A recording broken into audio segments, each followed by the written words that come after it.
प्रेक्षक नमस्कार. आजच्या डॉक्टर स्पीक आरोग्य संपदा या कार्यक्रमामध्ये आपल्या सगळ्यांचं मनापासून स्वागत. असं म्हणतात की माणसाच्या मनात शिरण्याचा मार्ग हा त्याच्या पोटामधून जातो. म्हणजेच प्रत्येकालाच छान छान पदार्थ खायची आवडही असते आणि ते पदार्थ म्हणजेच खाल्लेलं अन्न चांगल्या रीतीने पचलं तर माणूस आनंदी, उत्साही आणि तेवढाच आरोग्यपूर्ण देखील राहतो. हे अन्न पचवण्याचं काम आपल्या शरीरातला पित्तरस करत असतो. हा पित्तरस जिथे साठतो ते म्हणजे पित्ताशय. या पित्ताशयाचं कार्य जर का बिघडलं तर पित्ताशयाच्या खड्यांसारख्या आजारांना आपल्याला तोंड द्यावं लागतं.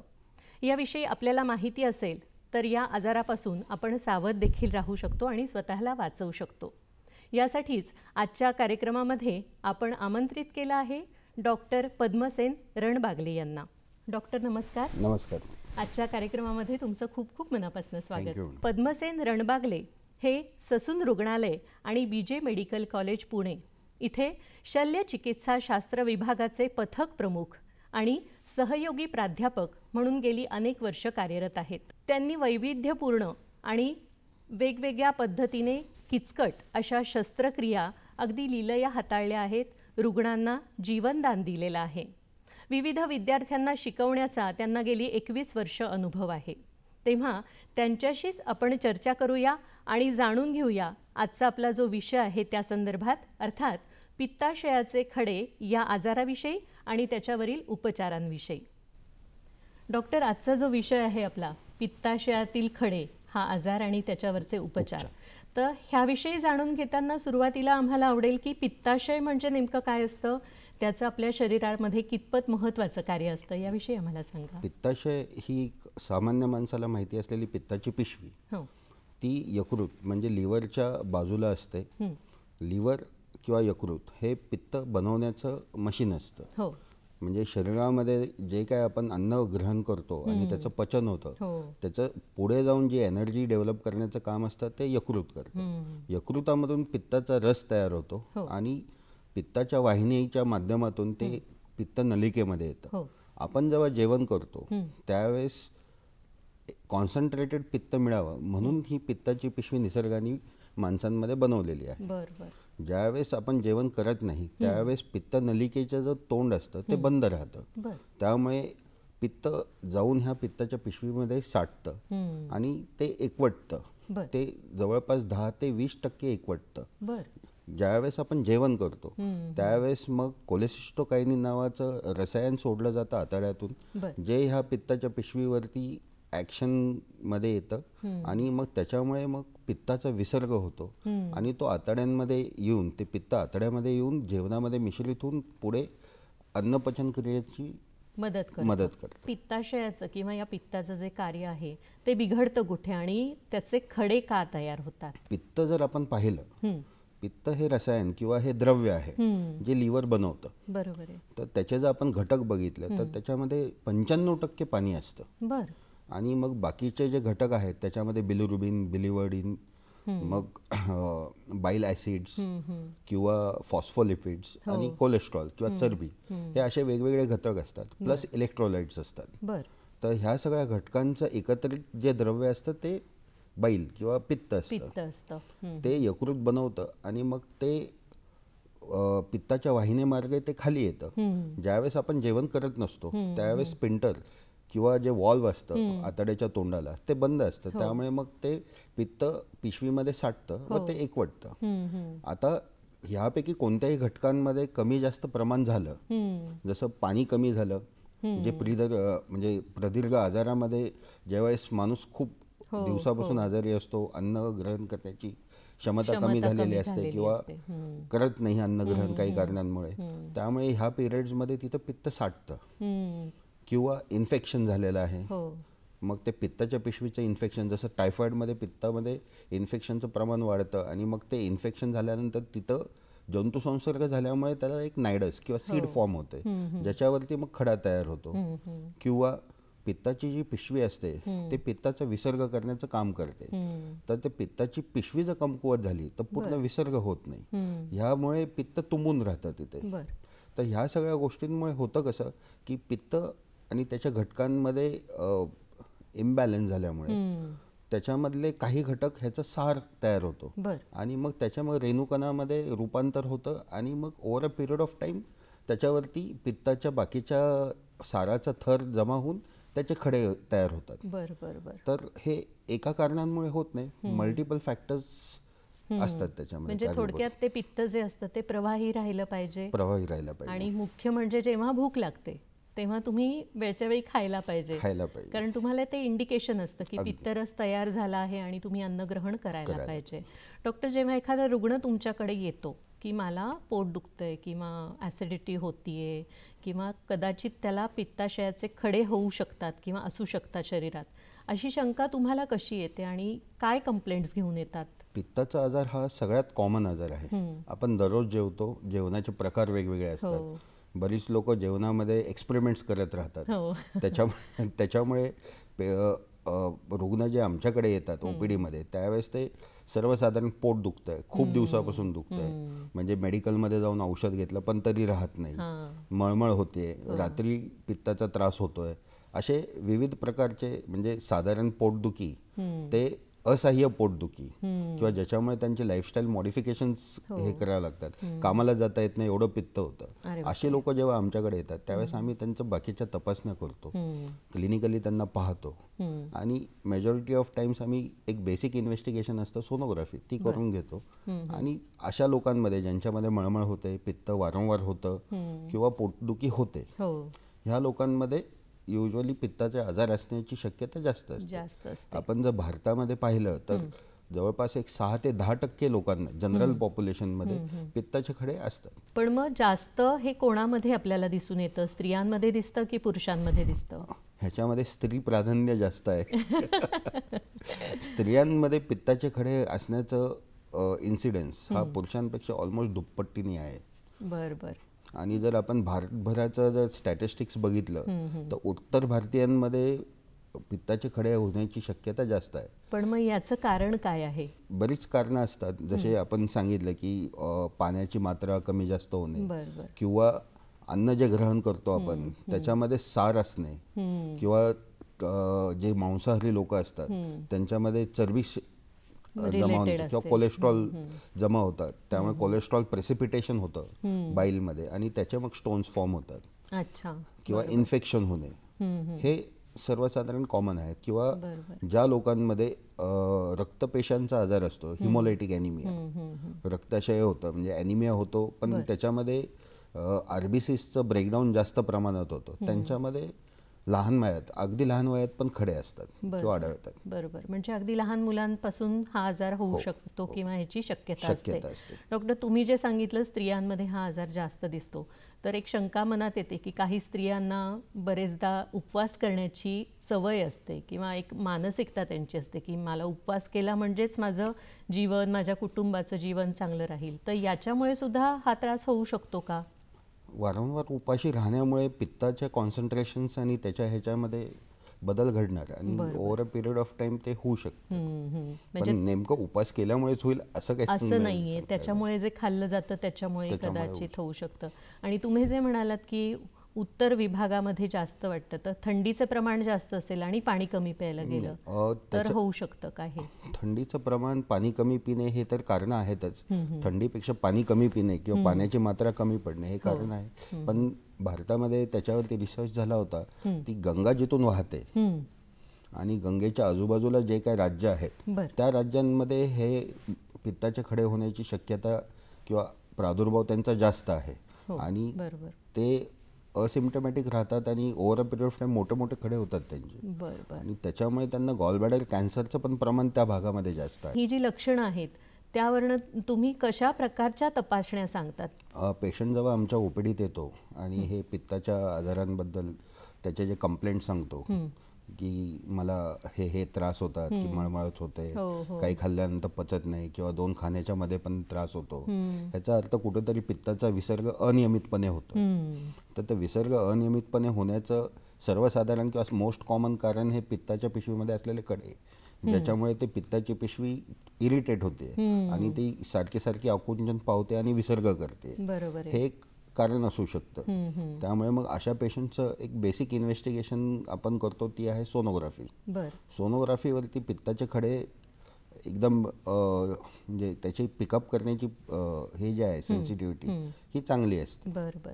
आणि सोनोग्राफीतनं आपल्याला पटकन लक्षात येतं की पित्ताशयामध्ये खडे झालेत की नाही झालेत किंवा त्याचं कार्य कसं चालू आहे. याविषयी आपण अजून जाणून घेणारच आहोत.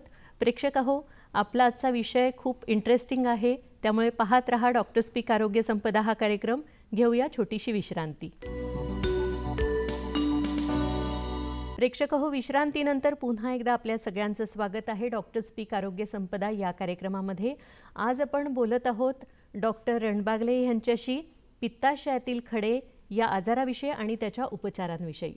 डॉक्टर, आपण लक्षणं बघितली आणि त्याच्यावरची पहिला म्हणजे तुम्ही तपासणी कशी करता तर सोनोग्राफीने करता असं सांगितलं.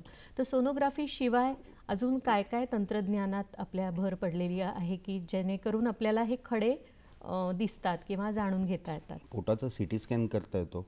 पोटाच्या सिटी स्कॅनमध्ये आपल्याला नेमकं खडे, त्यांची बाकीची मोजणी, ते जर विसर्ग होऊन त्यांचा दुसरीकडे कुठे अडकून बसले असतील तर ह्या सगळ्या गोष्टी सिटी स्कॅनमध्ये जास्त चांगल्या कळतात. अच्छा.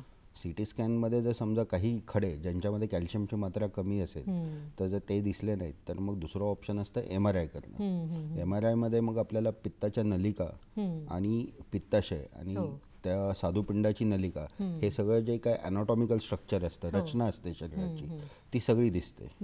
आणि त्याच्यामुळे MRI will be a better option त्याच्यानंतर. पण हे आपण टप्प्याटप्प्याने करतो. आपण सुरुवातीलाच MRI करत नाही. आपण सुरुवातीला सोनोग्राफी करतो. पेशंटची लक्षणं किंवा पेशंटमध्ये जर दुसरं काय आढळलं तर मग आपण पुढच्या गोष्टी करतो. बरोबर. पण मग फक्त एखाद्या रक्त तपासणीमधनं किंवा सोनोग्राफीमधनं सुद्धा याविषयी आपल्याला कळू शकतं?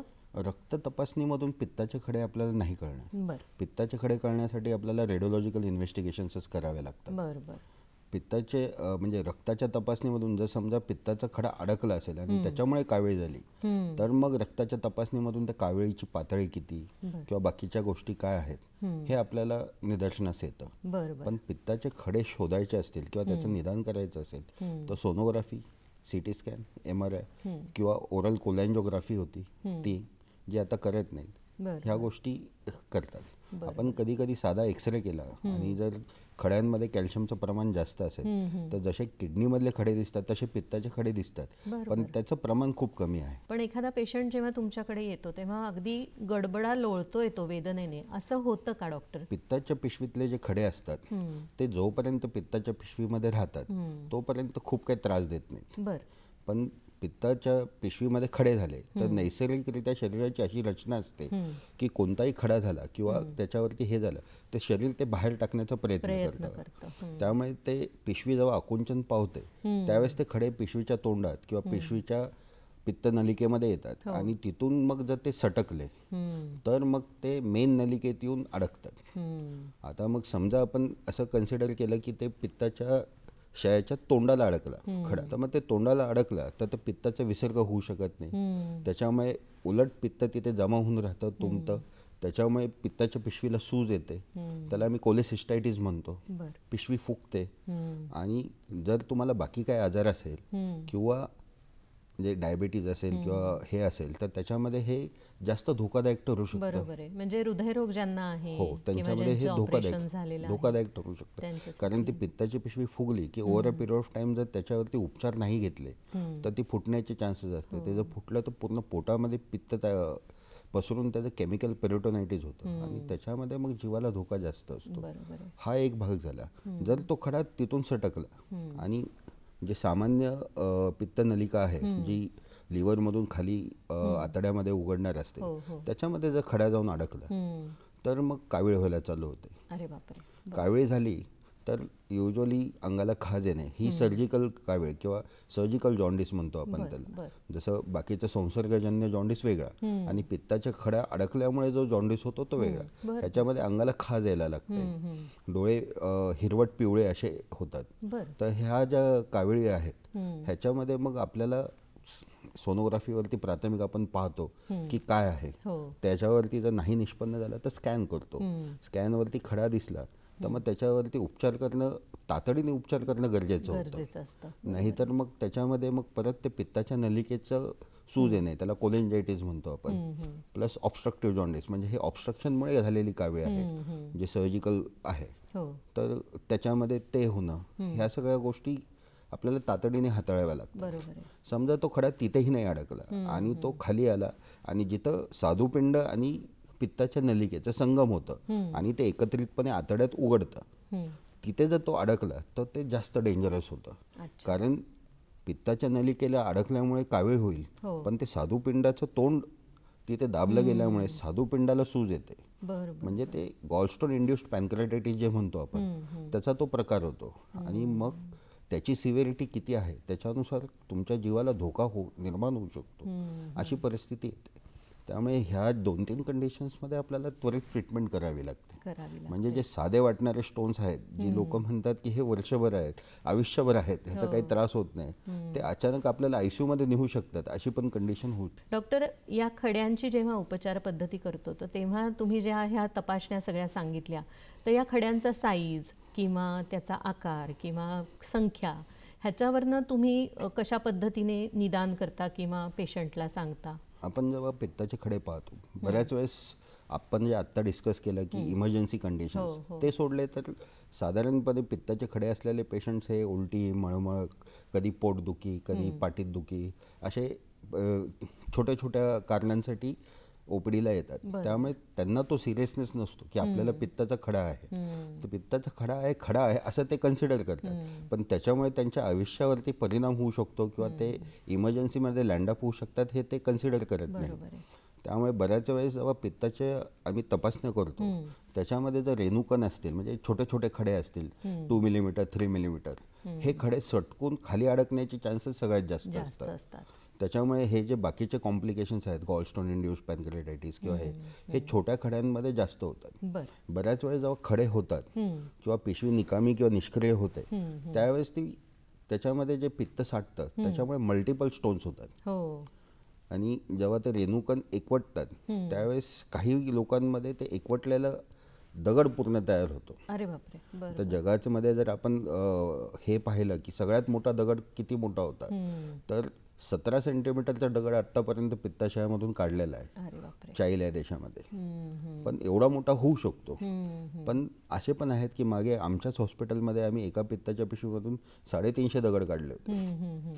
तर दगड छोटे किंवा मोठे, म्हणजे हे खडे हे वेगवेगळ्या पद्धतीने होतात. काही लोकांमध्ये एकच खडा होतो, काही लोकांमध्ये छोटे छोटे मल्टिपल खडे होतात. जर मोठा खडा झाला आता हे छोटे खडे खाली सटकून अडकून बसण्याचे चान्सेस जास्त असतात. जर मोठा खडा झाला तर मोठा खडा तिथेच राहतो, पण त्या पिशवीला तो त्रास देतो.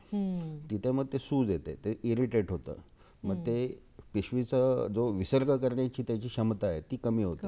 Over a period of time ती पिशवी निष्क्रिय होते, तिथं वारंवार इन्फेक्शन झाल्यामुळे. आणि असं झाल्यामुळे मग आजूबाजूचे जे आतडं आहे ते तिथे जाऊन त्याला चिटकून जातात. आणि मग नंतर त्याच्यामध्ये आतडं आणि त्या पित्ताच्या पिशवीमध्ये सूज आल्यामुळे तिथं भगेंदर किंवा सुरुंग होण्याचं सुरुंग होतो. आणि तो पित्ताचा खडा त्या आतड्यामध्ये हे होऊन नंतर पुढे जाऊन तो ऑब्स्ट्रक्शन करतो, त्याला गॉलस्टोन इलियस म्हणतात. ते हार्डली 0.5% लोकांमध्ये होतं, पण ते होण्याची शक्यता असते. प्रेक्षक हो, या ठिकाणी आपण एक छोटीशी विश्रांती घेणार आहोत. पाहत रहा आजचा डॉक्टर स्पीक आरोग्य संपदा हा कार्यक्रम. प्रेक्षक हो, विश्रांतीनंतर पुन्हा एकदा आपल्या सगळ्यांचं स्वागत आहे. आजच्या डॉक्टर स्पीक आरोग्य संपदा या कार्यक्रमात आपण बोलत आहोत डॉक्टर रणबागले यांच्याशी पित्ताशयातील खडे आणि त्याच्यावरील उपचार पद्धती याविषयी. डॉक्टर, आपण तपासण्या वगैरे ह्या सगळ्याविषयी बोललो, लक्षणांविषयी बोललो, आणि हे खडे किती साईजचे होतात, कशा पद्धतीने होतात हे सांगितलं तुम्ही. पण आता ह्याच्यात सगळ्यात महत्त्वाचा रोल म्हणजे उपचार पद्धतीचा, की कुठल्या प्रकारची उपचार पद्धती वापरली जाते. पण हे उपचार का करायला पाहिजेत हे आधी आम्हाला सांगा. पित्ताचे खडे जसं आपण पाहिलं की 6 ते 10% भारतीयांमध्ये आढळतात. जर आपण अमेरिकेत गेलो तर ते अराउंड 26 ते 40% लोकांमध्ये आढळतात. तर पित्ताच्या खड्यांचं इन्सिडन्स हा जगभरात सगळीकडेच आहे. आपण जर इतिहासात बघितलं तर इजिप्शियन ममी जी आहे 1500 वर्षापूर्वीच्या त्या ममीजमध्ये पण पित्ताचे खडे आढळलेले आहेत. तर पित्ताचे खडे हे असणारच आहेत. म्हणजे माणूस जेव्हापासून आहे तेव्हापासून पित्ताचे खडे आहेत. आता पित्ताचे खडे जोपर्यंत त्रास देत नाहीत किंवा एका जागी आहेत तोपर्यंत काही फरक पडत नाही. माणूस पण लक्ष देत नाही. माणूस प्राणीच असा आहे की जोपर्यंत एकदम जीवावर बेतत नाही तोपर्यंत काही करत नाही. बरोबर आहे. तिसरी घंटा वाजल्याशिवाय आपण ते बघतच नाही. पण आता सोनोग्राफी केल्यामुळे आपल्याला म्हणजे सोनोग्राफी आपण विविध कारणासाठी करतो. आता ॲक्सेस टू सोनोग्राफी वाढलेला आहे त्यामुळे पित्ताचे खडे कळण्याचं पण प्रमाण वाढलेलं आहे. पण जेव्हा तुम्हाला पित्ताचा खडा आहे हे कळतं त्यावेळेस तुम्हाला रेड अलर्ट यायला पाहिजे की आपल्याला पित्ताचा खडा आहे. भलेही त्याचं काय करायचं हे डॉक्टरांसोबत चर्चा केल्यानंतर आपण ठरवू शकतो. पण तुम्ही सजग असलेला पाहिजे की तुम्हाला पित्ताचा खडा आहे आणि काही जर त्रास झाला तर तुम्ही रिपोर्ट करायला पाहिजे लगेच. तर पित्ताच्या खड्यांचे जे काही कॉम्प्लिकेशन्स होतात जसं अडकून बसणे किंवा खाली येऊन स्वादुपिंडाच्या तोंडाला अडकून बसणे व त्याचा गॉलस्टोन पॅनक्रियाटायटिस होणे किंवा कोलेंजायटिस बसणे, कावीळ होणे किंवा ते पित्ताच्या पिशवीच्या तोंडाला अडकून पिशवी फुटणे, हे सगळे जीवघेणे प्रकार आहेत किंवा हे जीवावर बेतण्यासारख्या कंडिशन्स आहेत. जे आपण वेळीच जर ऑपरेशन केलं किंवा आपण त्या पित्ताच्या खड्यांवरती उपचार केले तर ते टाळता येऊ शकतं. बरोबर आहे. म्हणजे शेवटी तुम्ही कुठल्या परिस्थितीत डॉक्टरांकडे जातायत ह्याच्यावर तुमच्या जीवाची शाश्वती ठरू शकते. आणि मग ह्याची उपचार पद्धती करताना ऑपरेशन किंवा औषधं कशा पद्धतीने तुम्ही देता? उपचार पद्धतीमध्ये 2 भाग आहेत. एक तर औषधे आणि ऑपरेशन. औषधांचा पित्ताच्या खड्यांमध्ये रोल खूप कमी आहे.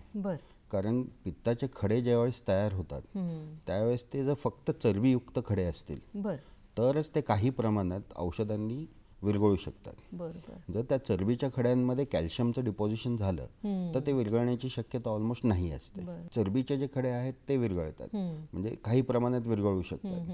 पण बाकीचे जे खडे आहेत ते भारतामध्ये जे आढळतात किंवा जगभरात जे आढळतात ते पिगमेंट स्टोन्स असतात. पिगमेंट स्टोन्समध्ये त्याच्यामध्ये वेगवेगळे थर असतात आणि त्याच्यामध्ये कॅल्शियमचं प्रमाण असतं.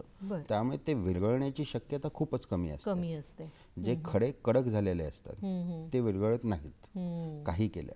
म्हणजे काही जणांचं असं असतं की आम्ही झाडपाला घेऊ किंवा छोटी छोटी औषधं घेऊ आणि त्याने ते खडे विरघळतील आणि पडून जातील. जसे आपण किडनी स्टोन म्हणतो त्या पद्धतीने ह्याच्याबद्दलही समज आहे, तर तो योग्य आहे का गैरसमज आहे? आयुर्वेद जर पाहिलं तर आयुर्वेदामध्ये पण वात पित्त कफ आहे त्यांचं प्रिन्सिपल आहे किंवा बेसिस आहे. त्याच्यामध्ये पण पित्त आहे. त्यामुळे पित्त आहेच आपल्याकडे. म्हणजे कोणतीही उपचार पद्धती घेतली तर पित्त आहे. आता एकदा खडा फॉर्म झाला किंवा तयार झाला तर तो विरघळण्याची शक्यता ऑलमोस्ट नाहीच्या बरोबर असते. जर त्या खडा फॉर्म होण्याच्या प्रक्रियेमध्ये आपण जर पेशंट आला तर मे बी काही उपचार पद्धतीने म्हणजे आहारामध्ये बदल, पाण्याच्या प्रमाणामध्ये बदल किंवा ह्याच्यामध्ये बदलामुळे काही प्रमाणात फरक पडू शकतो. पण पूर्ण स्टोन नाहीसा होणे किंवा विरघळणे हे स्टोन फॉर्म झाल्यानंतर शक्यता खूप कमी असते किंवा नसते पित्ताशयांच्या खड्यांच्या बाबतीत. त्यामुळे ती शक्यता ऑलमोस्ट नाहीची असते. त्यामुळे औषधं ही पित्ताच्या खड्या फॉर्म झाल्यानंतर ही उपचार पद्धतीला खूप रोल नाही आहे. पित्ताचे खडे तयार झाले, जे आपण सुरुवातीला कारणं बघितली की विविध कारणं आहेत ज्याच्यामध्ये घटक आणि सार आणि त्याचे होणारे प्रेसिपिटेशन्स, त्याच्यामुळे होणारे खडे, इन्फेक्शन्स किंवा सिस्टमिक डिझिजेस ज्याच्यामध्ये रक्तपेशांचं मोडतोड होते आणि त्याच्यामुळे ते बिलिरुबिन द्रव्य जास्त प्रमाणात होतं, किंवा ज्या लोकांमध्ये प्रदीर्घ आजार आहे किंवा ज्या लोकांमध्ये पित्ताशयाची जी विसर्ग करण्याची क्षमता आहे तीच कमी झालेली आहे, तर ह्या लोकांमध्ये पित्ताचे खडे होतात. ऑपरेशन हा त्याच्यावरती साधा सोपा आणि इफेक्टिव्ह उपचार आहे. बरोबर.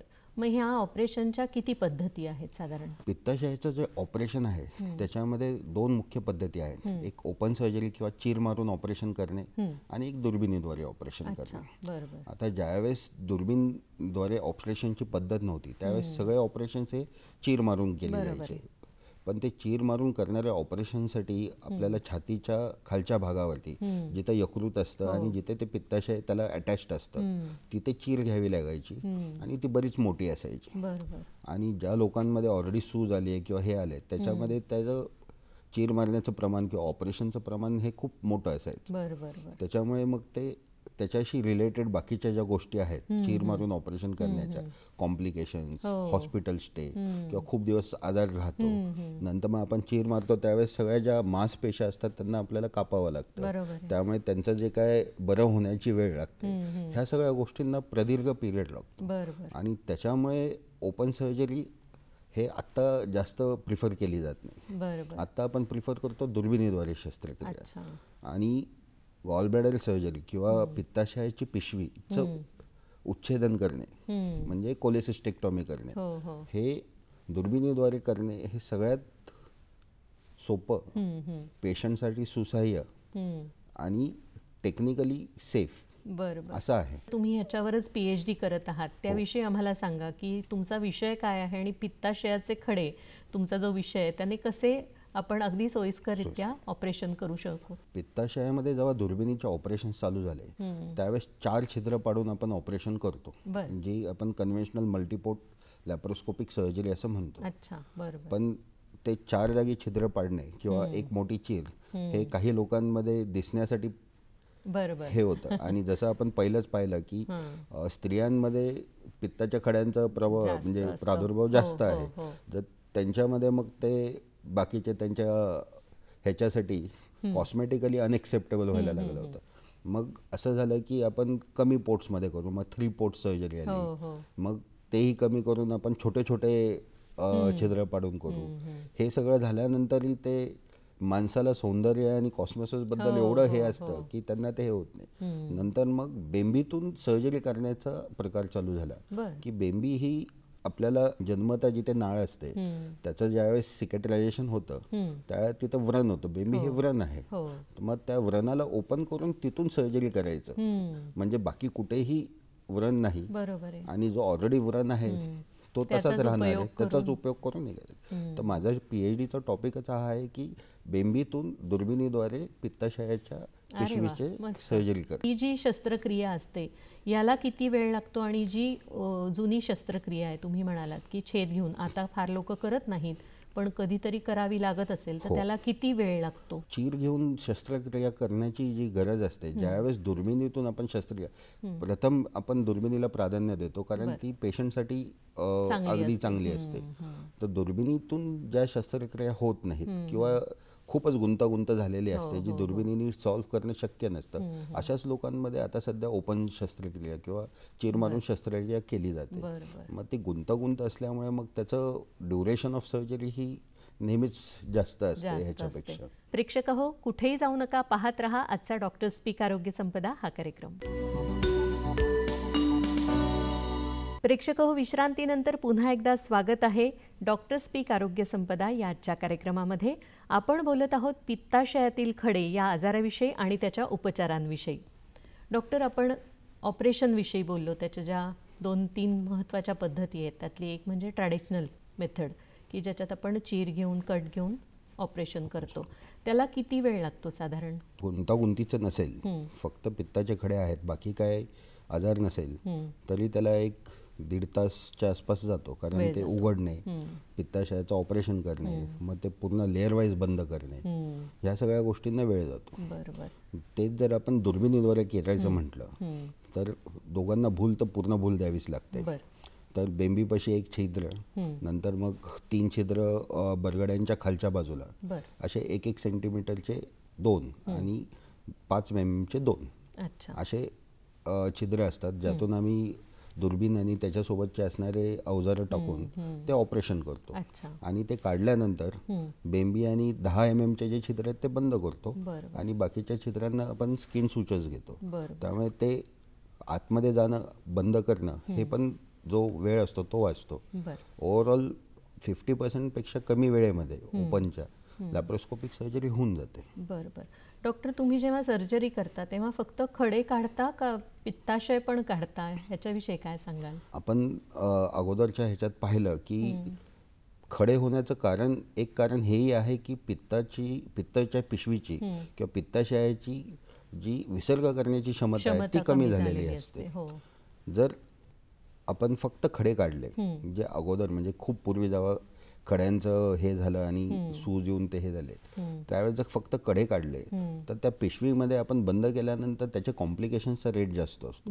प्लस तिथे परत खडे होण्याची शक्यता असते. परत खडे झाल्यानंतर परत त्याचं ऑपरेशन करणं ते तेवढंच डिफिकल्ट असतं.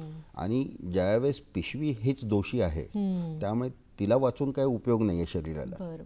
त्यामुळे निकामी किंवा निष्क्रिय झालेली ती पित्ताशय आणि त्याच्यामधले खडे हे एकत्रितपणे काढले जातात. बरोबर. आणि मग ते तिथून सगळं साफ केल्यावरती मग त्रास होत नाही किंवा कमी होतो नाही. आपण ते सगळं काढून आपण ते बाहेरच काढतो, शरीराच्या बाहेर काढतो. त्यामुळे परत पित्ताच्या पिशवीमध्ये खडे होणे हा भागच राहत नाही, कारण पित्ताची पिशवीच राहत नाही. बरोबर आहे. पण मग डॉक्टर, आपल्याला पित्ताशय नाहीये ही जी संकल्पना आहे कुठंतरी रुग्णाला त्रासदायक होऊ शकते, पण त्याचं कार्य जे असतं त्याच्यामुळे आपल्या शरीरावर काय परिणाम होतो पित्ताशय नसेल तर? पित्ताशयाचं आपण जर मुख्य कार्य बघितलं तर एक तर पित्ताची साठवण करणे, त्याला एकवटणे, नंतर मग ज्यावेळेस अन्न येतं त्यावेळेस त्याचा विसर्ग करणे, म्हणजे कॉन्सन्ट्रेटेड बाईल हे फूडमध्ये जाऊन मिक्स करून त्याचं पचनक्रियेमध्ये मदत करणे. आणि हे सगळं झाल्यानंतर आपण जेव्हा जेवत नसतो त्यावेळेस परत पित्त साठवणे, हे एवढंच कार्य आहे. त्याच्यामध्ये पित्तामध्ये काही बदल घडणे किंवा ह्याचं किंवा केमिकल चेंजेस असं काही होत नाही. पित्ताच्या पिशवीचं बाकी काय फंक्शन्स नसतात. साठवणे आणि त्याचा विसर्ग करणे हे मेन फंक्शन आहे. पण ज्यावेळेस पित्ताच्या पिशवीमध्ये खडे होतात किंवा त्याला सूज येते, त्यावेळेस ती ऑलरेडी ती क्रिया जी असते, जी नैसर्गिकरित्या सुसह्य किंवा सुरळीत चालायला पाहिजे, ती होत नाही. त्यामुळे ऑलरेडी त्या पेशंट्सला पित्ताचा त्रास होतच असतो, कारण अनियमितपणे पित्ताचा विसर्ग होतो. त्याच्यामुळे ॲसिडिटी, बाकीच्या गोष्टी ज्या आहेत, पित्ताचा त्रास तो होतो, पोटात दुखणे हे ते होतच असतं. आणि अशी पिशवी ठेवून ती परत त्रासदायक ठरण्यापेक्षा ती काढली जाते. आता मग हा फेज येतो की अगोदर पित्ताची पिशवी होती, आता आपण असं कन्सिडर करू की एक माणूस ज्याला पित्ताचे खडे नाही आहेत, दुसरा ज्याला खडे आहेत, आणि तिसरा ज्याची पिशवी काढलेली आहे. आपण जर पित्ताची पिशवी आहे जो नॉर्मल आहे, त्याच्यामध्ये नॉर्मल सुरळीत आयुष्य चालू असतं, जेवणाची वेळ पाळतो, त्याच्यामध्ये ते बाकीचे चालू आहे. ज्याच्यामध्ये ऑलरेडी खडे आहेत त्याच्यामध्ये ऑलरेडी त्याच्या जीवनामध्ये बाकीच्या हे चालू असतात, कारण अनियमितपणे पित्ताचा विसर्ग होत राहतो, पित्ताचा त्रास होतो, अवेळी जेवण करावे लागतात किंवा औषध उपचार घ्यावे लागतात, आणि मग परत ते त्रास होतो. ही जी चेन ऑफ रिएक्शन्स आहेत किंवा ॲक्शन्स आहेत ती चालू राहते. आणि त्याच पेशंट जेव्हा आपण ऑपरेशन करतो त्यावेळेस त्याचा एक भाग गेलेला असतो. एक भाग गेलेला म्हणजे काय, ते ज्या पिशवीमुळे जे काय सिम्पटम्स असतात ते संपतात, म्हणजे पोटदुखी, अनियमित पित्ताचा विसर्ग झाल्यामुळे होणाऱ्या अडचणी ह्या संपलेल्या असतात. आता पित्ताची पिशवी जेव्हा त्याची नॉर्मल असते त्यावेळेसची क्रिया आणि पित्ताची पिशवी नसणे ह्याच्यामधल्या क्रियेमध्ये खूप फरक पडत नाही, कारण पित्त हे यकृतच तयार करतं, ते पित्ताच्या नलिकेमध्ये येतं आणि ते आतड्यामध्ये विसर्ग होतं. पित्ताची पिशवी फक्त तिथे साठवण करत होती, ती आता नाही करत. जी ऑलरेडी निकामी झाली होती ती आता नाही आहे. त्यामुळे थोडंसं डायटरी मॉडिफिकेशन्स केले तर हे पेशंट्स ॲडॅप्ट होऊन नॉर्मल लाईफ जगू शकतात. पित्ताच्या पिशवीमुळे नसल्यामुळे त्यांच्या आयुष्यावरती तेवढा परिणाम काही परिणाम किंवा खूप भयंकर परिणाम होत नाही. हे जे ऑपरेशन झालेले लोक असतात त्यांना पित्ताशय तर काढलेलं असतं, तर मग वारंवार जे पित्ताचे खडे होणं हे बंद होतं. पण मग त्यांनी नंतर पोस्ट ऑपरेटिव्ह आपण जे म्हणतो, ऑपरेशन नंतर किंवा शस्त्रक्रियेनंतर काय काळजी घ्यावी? या प्रश्नाचं उत्तर द्यायला पित्ताचं नेमकं पचनामध्ये काय रोल आहे हे पाहावं लागेल. पित्त ज्यावेळेस मिक्स होतं ह्याच्यासोबत, अन्नासोबत, आणि सोबत बाकीचे इंटेस्टायनल ज्युसेस, पॅनक्रियाटिक ज्युसेस हे सगळे असतात, हे एकत्रितपणे काम करून पित्त हे जेवणामधली जी चरबी आहे ती ॲब्झॉर्ब करण्यासाठी जी मदत करते. आणि ते ॲब्झॉर्प्शन जे आहे चरबीचं हे नंतर मग इंटेस्टाईनमधून ॲब्झॉर्ब होऊन मग परत लिव्हरमध्ये त्याचं ब्रेकडाऊन होतं. अशी ती प्रक्रिया असते. आता पित्त हे एकवटलं जात नाही, पण पित्त आहे.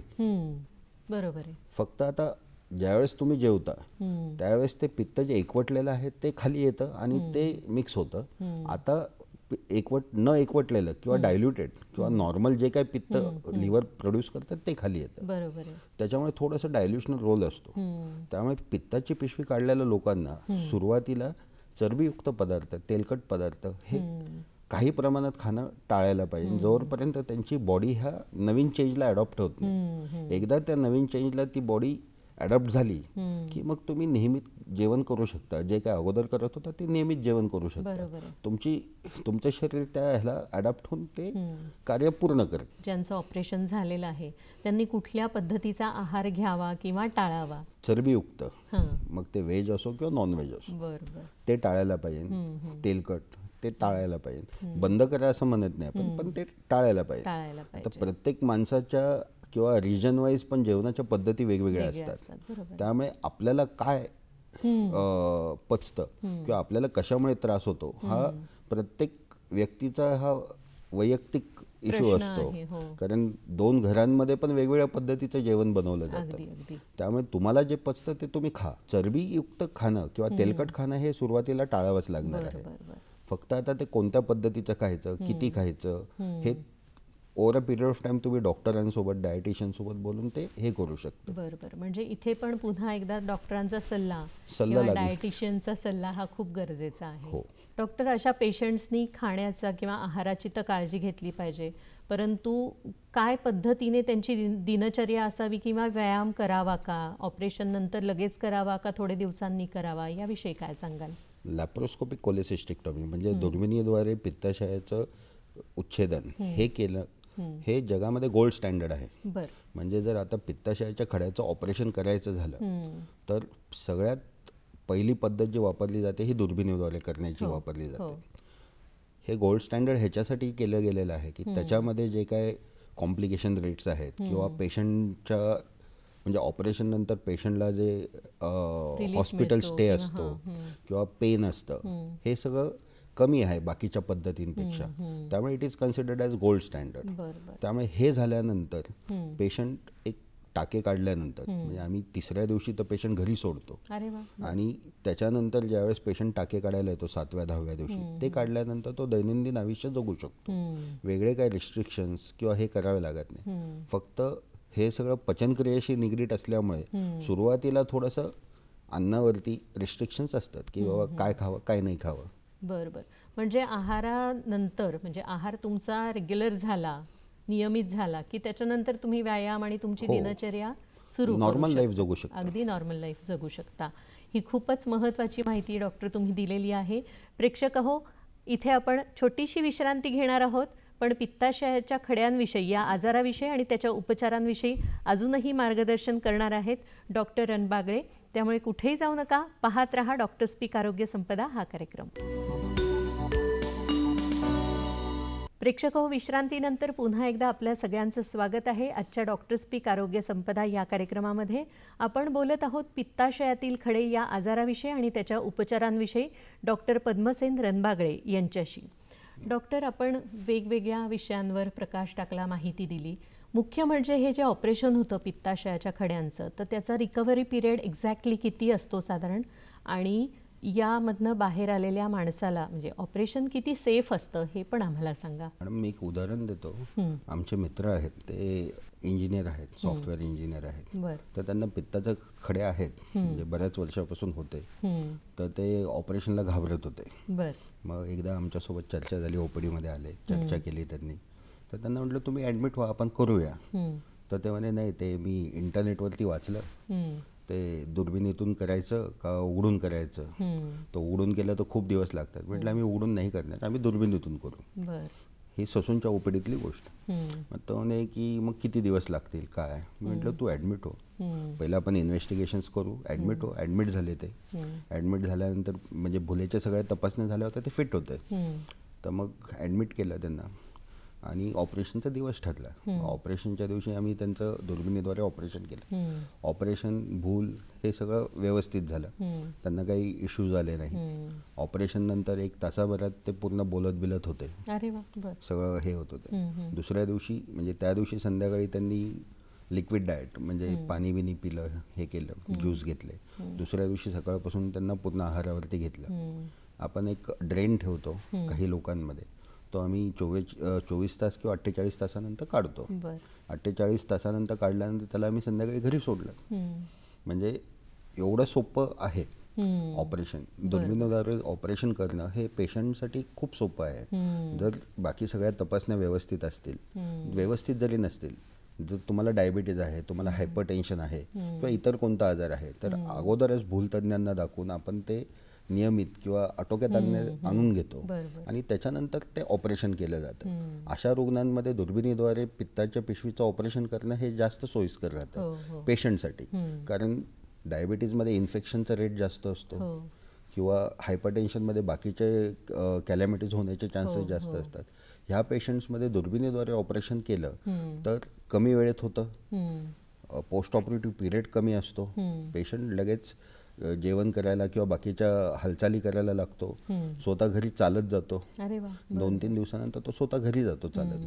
म्हणजे वेगळं काही करायची गरज नाही पडत. तर अशा ह्याच्यामध्ये म्हणजे आत्ता सध्याचं जे काही तंत्रज्ञान आहे त्याच्यामध्ये दुर्बिणीद्वारे ऑपरेशन हे सगळ्यात सेफ आहे पित्ताच्या खड्यांसाठी.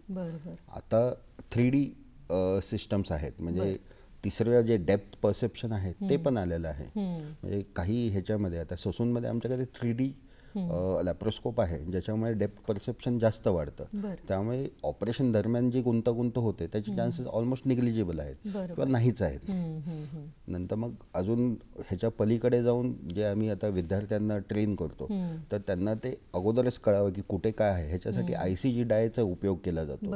त्या ICG डायमध्ये पित्तामध्ये ती जमा होते आणि मॉनिटरवरती आपल्याला ती डायमध्ये जे हिरवट असं पित्ताचे दिसतं आणि त्याच्या नलिका दिसतात, त्यामुळे ऑपरेशन अचूक होतं.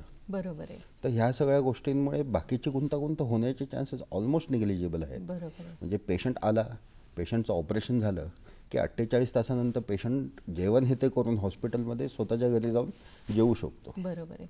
म्हणजे त्याच्यानंतर आणि त्याला थोडीशी घरी काळजी घेतली काही दिवस, काही आठवडे, तर तो पूर्णपणे स्वतःचं रुटीन परत सुरू करू शकतो. आता हे जे ऑपरेशन नंतर काळजी घेण्याचा जो आपला म्हणजे वर्षानुवर्षाचा जो की आपलं हे आहे ते युजली आपल्याला ते ह्याच्यासाठी जास्त उपयोगी पडतं ज्यावेळेस आपण चीर मारून करतो.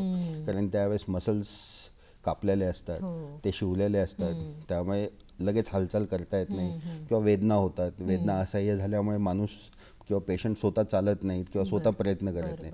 दुर्बिणीद्वारे ऑपरेशनमध्ये ह्या गोष्टी ऑलमोस्ट 90% कमी होत जातात. बरोबर. त्यामुळे पेशंट स्वतःच चालायला लागतो. म्हणजे आम्ही ऑपरेट केलेले पेशंट दुसऱ्या दिवशी बेडमध्ये उठून बसतात आणि ते स्वतःच म्हणतात की डॉक्टर आता सोडून द्या आम्हाला. बरोबर. म्हणजे खूपच सोपी झाली आता ही शस्त्रक्रिया. पण तरीही काही वेळेस कट देऊन किंवा तुम्हाला तशी शस्त्रक्रिया करावी लागते का अजूनही? नाही, आता आमच्याकडे जे ससूनमध्ये पेशंट्स येतात, आमच्याकडे मध्ये एक आजी आल्या, त्या आल्या होत्या दुसऱ्या जिल्ह्यातून. तर त्यांना तिथे पोटात दुखणं चालू झालं. आजी होत्या 60-70मध्ये, आयुष्यभर कधी हॉस्पिटलला गेल्या नाहीत. पोटदुखी झाली तर आपल्या शेजारच्या डॉक्टरांकडून काहीतरी औषध घ्यायचं तात्पुरतं राहिलं. नंतर मग त्यांना असह्य वेदना झाल्या, पोट फुगलं आणि मग त्यांना तिथे सोनोग्राफी केली, एक्सरेज केले. सोनोग्राफीमध्ये पित्ताच्या पिशवीमध्ये काही खडे नव्हते, पण पिशवी एकदम आकुंचित झालेली होती आणि मग त्यांना ते तिथे हे नाही झालं बाकीच्या गोष्टी. मग त्यांनी ते ससूनला पाठवलं. ससूनला आल्या, आजी बघितलं तर त्यांचं पोट खूप फुगलेलं होतं, आतड्याला अडथळा होता. अरे बापरे. तर मग आम्ही त्यांचा स्कॅन केला. तर स्कॅनमध्ये पित्ताची पिशवीमध्ये हवा होती आणि पित्ताच्या नलिकेमध्ये पण हवा होती. तर मग हे काय आहे किंवा काय असेल ह्याच्यावरती चर्चा चालवली. पण अडथळा असल्यामुळे आम्हाला त्यांना ऑपरेशनला घ्यावं लागलं. मग आम्ही त्यांना ऑपरेशनला घेतलं आणि ज्यावेळेस मग आम्ही त्यांचं आतड्याचं परीक्षण केलं तर आतड्यामध्ये एक असं दगडासारखं काहीतरी अडकलेलं आहे असं आम्हाला जाणवलं. मग ते चीर देऊन त्यातून ते बाहेर काढलं तर तो पित्ताचा खडा होता. म्हणजे तो लक्षात आला नव्हता आणि त्याच्यामुळे सगळी सिस्टीम डॅमेज झाली. आजी कधी दवाखान्यात गेलीच नाही किंवा त्यांना जरी पित्ताचा त्रास होत असेल तर ते अंगावर काढलं over a period of time. नंतर मग ते पित्ताचा खडा जे मी अगोदर सांगितलं की ते आतड्याला चिटकून तिथे सुरुंग तयार करतो किंवा भगेंदरसारखं तयार करतो आणि तो खडा येतो, ते त्या आजीमध्ये झालं होतं. आणि 60-70मध्ये असलेल्या आजीमध्ये हे सहन करणं किंवा हे होणं हे अतिशय जीवघेणं झालं होतं. त्यामुळे मग ते झालं. नंतर मग आजी 2-3 दिवसानंतर रिकवर झाल्या, चांगलं झालं. पण ते ऑपरेशन आम्हाला ओपन करून करावं लागलं. पण ते गरजेचं होतं आणि त्यानुसार म्हणजे पेशंट वाईज तुम्ही ठरवता कशा पद्धतीने ऑपरेशन करायचं किंवा कशी ट्रीटमेंट द्यायची. ही खूपच महत्त्वाची गोष्ट आहे. आणि ससून रुग्णालयामध्ये ही शस्त्रक्रिया किंवा या ज्या तपासण्या आहेत, तुम्ही सांगितलं CT स्कॅन, MRI, हे किती महाग असतं किंवा काय त्याचा खर्च असतो? ससून हे सरकारी म्हणजे सरकारी रुग्णालय आहे. आमचं तिथे मेडिकल कॉलेज अटॅच्ड हॉस्पिटल आहे. ससून सर्व उपचार रुग्णालय हे सरकारी आहे. इथे सगळ्या सरकारी स्कीम्स असतात. म्हणजे सरकारी रुग्णालय असल्यामुळे दारिद्र्य रेषेखाली किंवा बाकीच्या स्कीम्समध्ये असणारे पेशंट, जसे महात्मा ज्योतिराव फुले जन आरोग्य योजना किंवा प्रधानमंत्री जन आरोग्य योजना, यामध्ये बाहेरच्या राज्यातून आलेले देखील पेशंट्स हे प्रधानमंत्री जन आरोग्य योजनेमध्ये बसतात. आपल्या राज्यातले पेशंट्स हे महात्मा ज्योतिबा फुले योजनेमध्ये बसतात. ह्या सगळ्यांचं हे झालं तर सरकारी ह्याच्यामध्ये ह्याचा खर्चच येत नाही. शून्य. म्हणजे तुम्ही बाहेर हे जर ऑपरेशन केलं तर तुम्हाला हजारो ते लाख अशामध्ये जो खर्च होतो तो आमच्याकडे शून्य असतो.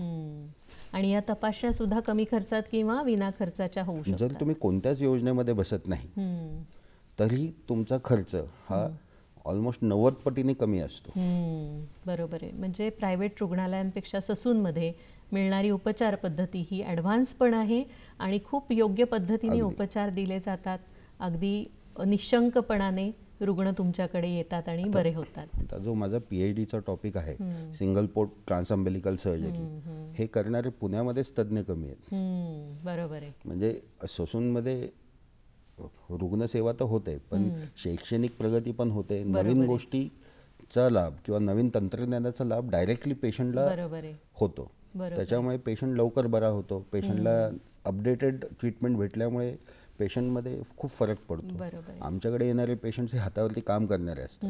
म्हणजे त्याच्यासोबत म्हणजे मुलगा आला तर त्याच्यासोबत आई जी असते ती धुणी भांडी करणारी किंवा असे असतात. त्यामुळे त्यांचं एक दिवसाचं नुकसान होणं, वाढणं म्हणजे त्यांचा पगार जातो. काही लोकांचं तर म्हणजे अशी लोक सांगतात की आता तुम्ही जर अजून 2 दिवस थांबवलं आम्हाला, ऑपरेशन नाही झालं तर माझी नोकरी जाईल. नक्कीच.